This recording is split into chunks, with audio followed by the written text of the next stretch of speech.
Hello students, स्वागत है आप सभी का स्मार्ट क्लासेस में। तो आज हम लोग देख रहे हैं लेक्चर नंबर 3 और क्लास 10th का ट्रिग्नोमेट्री यानी चैप्टर नंबर 8 को हम लोग सॉल्व कर रहे थे, जिसमें फर्स्ट लेक्चर में हम लोगों ने ट्रिग्नोमेट्री के कुछ बेसिक्स को देखा था और लेक्चर 2 में हम लोगों ने एक्सरसाइज 8.1 का क्वेश्चन 1 से लेकर 3 तक सॉल्व किया था और आज हम लोग क्वेश्चन नंबर 4 को सॉल्व करने वाले हैं। ठीक है, तो चलिए क्वेश्चन नंबर 4 को देखते हैं कि क्या बोल रहा है कि given 15 cot a equal to 8 find sine A and sec A. ठीक है, हमें क्या गिवन है, 15 cot a इक्वल टू 8 दिया हुआ है। ठीक है, तो इसको सॉल्व कैसे करेंगे। सबसे पहले हम लोग यहाँ लिखेंगे जो दिया हुआ है 15 cot a इक्वल टू 8 दिया हुआ है, तो यहाँ से हमारा क्या हो जाएगा, cot a इक्वल टू 8/15 हो जाएगा।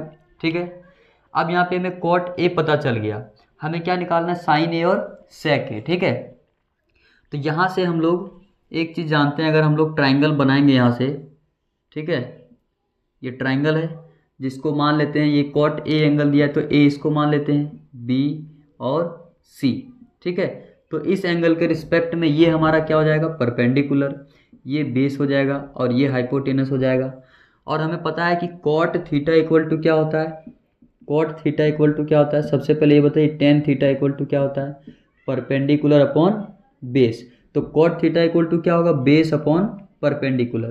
तो यहाँ पे दिया हुआ है 8/15, इसका मतलब बेस हमारा 8 रहा होगा और परपेंडिकुलर इक्वल टू 15 रहा होगा। ठीक है, तो इसका मतलब ये हमारा 8 हो गया और परपेंडिकुलर इक्वल टू 15 हो गया। हमें क्या निकालना है, साइन ए। तो साइन ए निकालने के लिए हमें क्या चाहिए, साइन ए निकालने के लिए हमें परपेंडिकुलर अपॉन हाइपोटेनस चाहिए। ठीक है, तो यहाँ से सबसे पहले हम लोग हाइपोटेनस निकालेंगे, तो यहाँ लिखेंगे हम लोग बाय पाइथागोरस थ्योरम।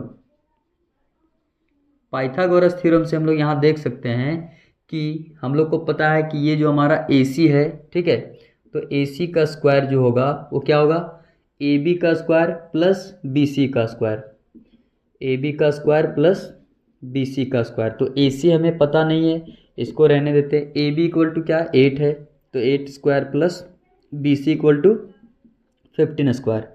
तो AC स्क्वायर इक्वल टू हो जाएगा 64 प्लस 225। तो यहाँ से AC square is equals to, इसको ऐड करेंगे तो 9 और 7 और 2, ठीक है, 6 to 8 सॉरी 6 to 8 यानी 289। तो AC इक्वल टू क्या हो जाएगा, अंडर रूट ऑफ 289 हो जाएगा। ठीक है, और AC इक्वल टू ये 289 किसका स्क्वायर रूट है, 17 का। तो AC हमें पता चल गया, ये हमारा क्या आ गया, 17। ठीक है, अब AC हमें पता चल गया, तो अब हम लोग यहाँ से क्या करेंगे, साइन A निकालेंगे। ठीक है, तो sine A equal to, now sine A equal to क्या होगा, परपेंडिकुलर अपॉन हाइपोटेनस। तो परपेंडिकुलर को हम लोग क्या लिख सकते हैं, BC लिख सकते हैं, तो BC अपॉन ये हाइपोटेनस को क्या लिखेंगे, AC, क्या लिखेंगे, AC। ठीक है, तो यहाँ से BC इक्वल टू कितना आ गया, BC हमारा 15 है और AC क्या हो जाएगा, 17। ठीक है, तो साइन A निकल गया। अब सेक A निकालना है, तो सेक A जो होता है वो कॉस A का उल्टा, तो कॉस A क्या होता है, बेस अपॉन हाइपोटेनस। तो सेक A क्या होगा, हाइपोटेनस अपॉन बेस, तो हाइपोटेनस क्या हो जाएगा, AC। तो यहाँ से लिखेंगे AC अपॉन AB। ठीक है, तो AC इक्वल टू अभी हम लोग निकालें 17 और AB इक्वल टू कितना गिवन है, 8। ठीक है, तो ये हमारा साइन A और सेक A निकल गया। ठीक है, अब हम लोग देखते हैं इसका नेक्स्ट क्वेश्चन यानी क्वेश्चन नंबर 5।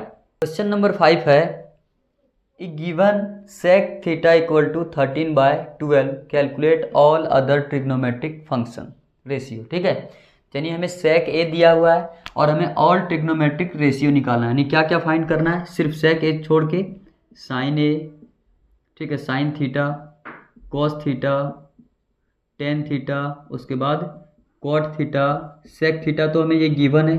ठीक है, उसके बाद कोसेक थीटा। तो यानी हम लोग अगर एक चीज़ दिया हुआ है तो इससे हम लोग हर एक ट्रिग्नोमेट्रिक फंक्शन निकाल सकते हैं। ठीक है, तो साइन A जब निकालेंगे तो इसका रेसिप्रोकल कोसेक A होता है। सेक थीटा दिया हुआ है तो कॉस थीटा आसानी से निकल जाएगा, यानी 13/12 है तो इसका क्या हो जाएगा, 12/13। टेन थीटा दिया हुआ है तो कॉट थीटा भी निकाल लेंगे। ठीक है, तो इसको हम लोग दो तरीके से सॉल्व कर सकते हैं, एक तो फॉर्मूला लगा के और एक हम लोग ट्राइंगल बना के, यानी पाइथागोरस थ्योरम से। ठीक है, तो हम लोग अभी पाइथागोरस थ्योरम से ही सॉल्व करते हैं। ठीक है, तो सॉल्यूशन में हम लोग यहाँ लिखेंगे given sec theta equal to 13/12। अब हम लोग यहाँ से एक ट्राइंगल अगर बनाएंगे तो हमें पता है ये ABC, ठीक है, कोई एक ट्राइंगल है जिसका एंगल क्या है, थीटा, क्योंकि यहाँ एंगल क्या दिया हुआ है, थीटा, तो इसीलिए हम लोग इसको क्या मान लिए, थीटा। तो थीटा के रिस्पेक्ट में ये जो साइड है वो क्या हो जाएगा, परपेंडिकुलर, और इसका एडजेसेंट साइड बेस हो जाएगा, और ये हमारा क्या हो जाएगा, हाइपोटेनस, ठीक है। तो सेक थीटा इक्वल टू क्या होता है, हमारा होता है हाइपोटेनस अपॉन बेस। तो हाइपोटेनस ये हमारा h हो जाएगा और ये बेस हो जाएगा, ठीक है। तो बेस इक्वल टू 12 आ गया और हाइपोटेनस क्या आ गया, 13। तो सब ट्रिग्नोमेट्रिक फंक्शन निकालने के लिए हमें पहले परपेंडिकुलर निकालना पड़ेगा। तो यहाँ से हम लोग लिखेंगे by Pythagoras theorem. Pythagoras theorem से हम लोग को पता है कि ये हाइपोटेनस का जो स्क्वायर होता है वो क्या होता है, AB square plus BC square, ठीक है। तो यहाँ से हम लोग लिख सकते हैं इस फिगर के अनुसार से कि H स्क्वायर इक्वल टू क्या होता है, P square plus B square, ठीक है। तो H इक्वल टू कितना दिया हुआ, 13 का square equal to P square, तो P स्क्वायर हमें निकालना है, प्लस B स्क्वायर यानी 12 का स्क्वायर, तो 13 का square 169 equal to P square plus 12 का स्क्वायर 144। अब ये 144 इधर आएगा तो क्या होगा, -144 इक्वल टू P स्क्वायर। इसको जब सब्ट्रैक्ट करेंगे तो कितना होगा, 25 इक्वल टू क्या होगा, P स्क्वायर, ठीक है। तो यहाँ से हम लोग अगर देखें तो ये स्क्वायर जब हटेगा तो इधर आके क्या होगा, स्क्वायर रूट, तो स्क्वायर रूट 25 इक्वल टू क्या होगा, P। तो ये किसका स्क्वायर रूट होता है, 5 का, तो 5 इक्वल टू P, यानी P इक्वल टू हमारा क्या आ गया, 5। तो जब हम लोग यहाँ P का वैल्यू निकाल लिए 5, तो अब हम लोग क्या करेंगे, हर एक ट्रिग्नोमेट्रिक फंक्शन को निकालेंगे, ठीक है। यहाँ एक लाइन आप नीचे लिख सकते हैं इससे पहले, ठीक है, यहाँ लिख सकते हैं, हम लोग यहाँ लिख दे रहे हैं कि लेट, इसको हम लोग क्या बोलेंगे, H equal to 13 and B equal to 12, और P निकल गया। तब हम लोग फॉर्मूला आसानी से लिख के लगा सकते हैं। तो हम लोग सबसे पहले निकालते हैं साइन थीटा।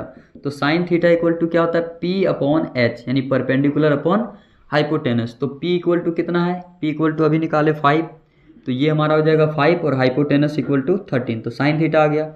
इसी तरह से अगर हम लोग इसका कोसेक थीटा निकालना चाहें, कोसेक थीटा, तो कोसेक थीटा इसका रिवर्स होता है, तो ये हाइपोटेनस अपॉन परपेंडिकुलर यानी 13/5 हो जाएगा, ठीक है। तो साइन और कोसेक आ गया। अब हम लोग कॉस थीटा निकालते हैं, तो कॉस थीटा इक्वल टू क्या होगा, सेक थीटा का अपोजिट होता है, ठीक है। तो यहाँ पे 13/12 है तो इसका क्या हो जाएगा, 12/13, यानी बेस अपॉन हाइपोटेनस, ये फॉर्मूला हम लोग को पता है, तो ये 12 क्या होगा, 13। सेक थीटा निकालना नहीं है क्योंकि सेक थीटा पहले से गिवन है, ठीक है। अब हम लोग निकालते हैं टेन थीटा। तो टेन थीटा इक्वल टू क्या होता है, परपेंडिकुलर अपॉन बेस। तो परपेंडिकुलर इक्वल टू हम लोग क्या फाइंड किए, 5, तो 5 हो जाएगा। बेस इक्वल टू पहले से गिवन है 12, तो 5/12। और अगर हम लोग कॉट थीटा निकालना चाहें तो इसका क्या होगा, रेसिप्रोकल हो जाएगा, तो बेस अपॉन परपेंडिकुलर। तो बेस इक्वल टू कितना है, 12 and perpendicular is equals to 5, तो 5 हो जाएगा, ठीक है। तो ये इस तरह से हमारा जो बचा हुआ 5 ट्रिग्नोमेट्रिक रेशियोज है इसका वैल्यू हम लोग फाइंड आउट कर लिए, अगर एक कोई भी वैल्यू दिया हुआ है तो, ठीक है। तो ये हमारा क्वेश्चन नंबर 5 है। आइए देखते हैं नेक्स्ट क्वेश्चन। तो क्वेश्चन नंबर 6 है हमारा, if angle A and angle B are acute angles such that cos A equal to cos B, then so that angle A equal to angle B, ठीक है। तो हमारा एक क्वेश्चन है कि एंगल A और एंगल B अगर एक एक्यूट एंगल है, ठीक है, कोई भी एक ट्राइंगल में, और इस तरह से कि cos A equal to cos B है, तो हमें ये शो करना है कि angle A equal to angle B होता है, ठीक है। तो सबसे पहले हम लोग क्या करते हैं, एक ट्राइंगल मान लेते हैं, ठीक है, एक ट्राइंगल कंसीडर कर लेते हैं, इसका नाम देते हैं ABC, और यहाँ से हम लोग एक परपेंडिकुलर ड्रॉ करते हैं, ठीक है, परपेंडिकुलर ड्रॉ किए। तो यहाँ से हम लोग इसमें लिख सकते हैं कि let us consider a triangle. एक ट्राइंगल हम लोग कंसीडर कर रहे हैं, ठीक है, ट्राइंगल कंसीडर कर रहे हैं विच इज, ये जो CD है वो परपेंडिकुलर किस पे लिए हुए हैं, ए बी पे। ठीक है, तो C D is perpendicular to A B हो जाएगा। ठीक है, अब यहाँ से हम लोग क्या करेंगे, ये चीज़ आपको दिख रहा है कि सी डी क्या है, परपेंडिकुलर ए बी। हमें क्या दिखाना है, ये जो एंगल ए है वो इस एंगल बी के इक्वल है। ठीक है, तो हमें गिवन क्या है, cos A equal to cos B, तो उसी को लेके चलते हैं। तो हमें given cos A equal to cos B.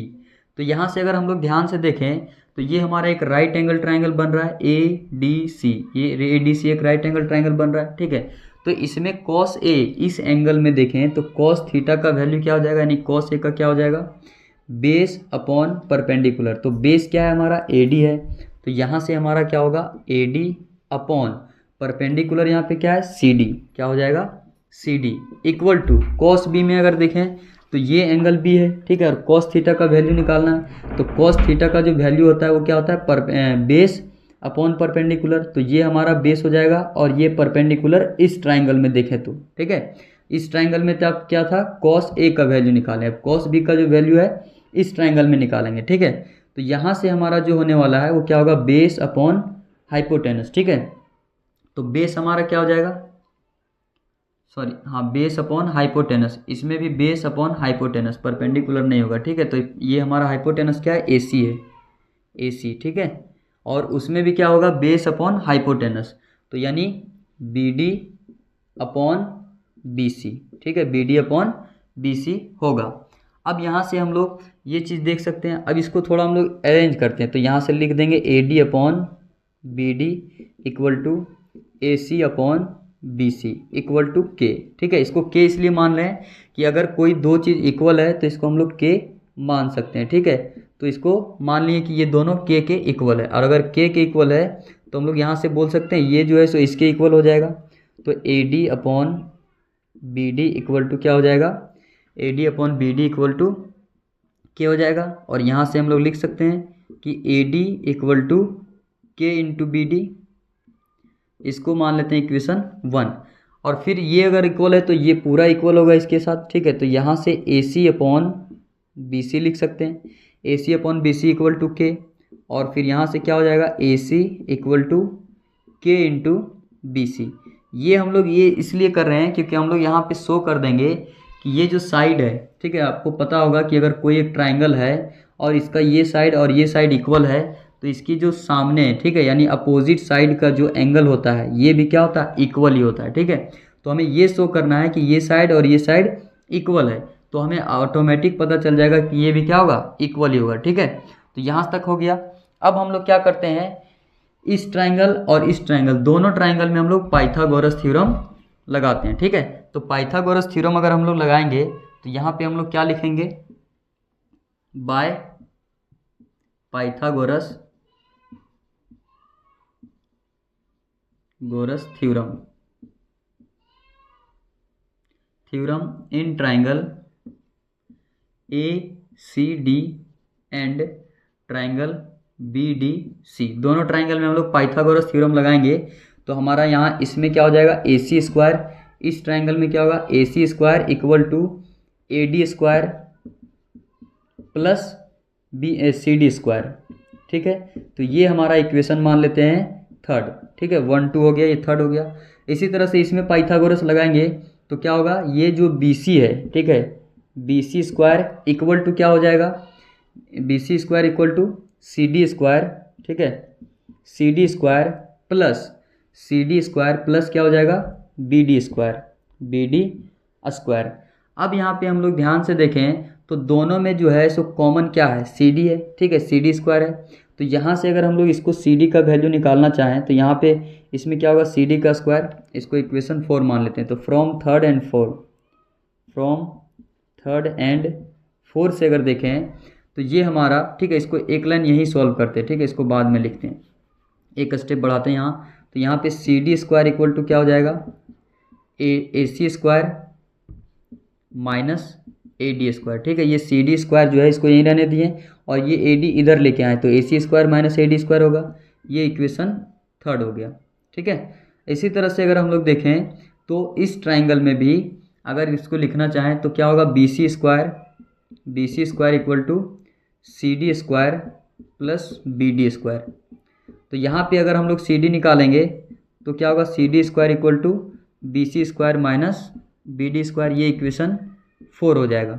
ठीक है, अब यहाँ पे C D square equal to इतना है, ये भी C D square equal to इतना है, तो ये दोनों इक्वल है तो राइट साइड भी इक्वल होगा। तो यहाँ हम लोग लिखेंगे फ्रॉम इक्वेशन 3 एंड 4, क्योंकि यहाँ पे सी डी स्क्वायर ये भी इक्वल है और ये दोनों इक्वल है, तो इसका मतलब इधर भी इक्वल होगा। तो यहाँ से लिख सकते हैं A C square minus A D square equal to, यहाँ पे है B C square minus B D square. ठीक है, तो यहाँ पे A C equal to K into B C है। ठीक है, तो यहाँ पे अगर रखेंगे तो क्या होगा, k square into B C square, क्योंकि इसका स्क्वायर है, माइनस ये हम लोग क्या करते हैं, ए डी अगर यहाँ रहने दें, ठीक है, या तो ए डी की जगह क्या लिख देते हैं, के इंटू बी डी, तो इसका स्क्वायर है तो इसका भी स्क्वायर होगा, तो k square into B D square equal to B C square minus B D square. ठीक है, तो अगर हम लोग यहाँ के स्क्वायर कॉमन ले लें तो यहाँ पे क्या बचेगा, B C square minus B D square, और यहाँ पे पहले से है क्या, B C square minus B D square. ठीक है, तो ये दोनों कैंसिल हो जाएगा, तो यहाँ पे क्या बचेगा हमारा, के स्क्वायर इक्वल टू 1। तो यहाँ से वैल्यू हमारा क्या आया, के स्क्वायर इक्वल टू 1 आया, तो के इक्वल टू क्या हो जाएगा 1।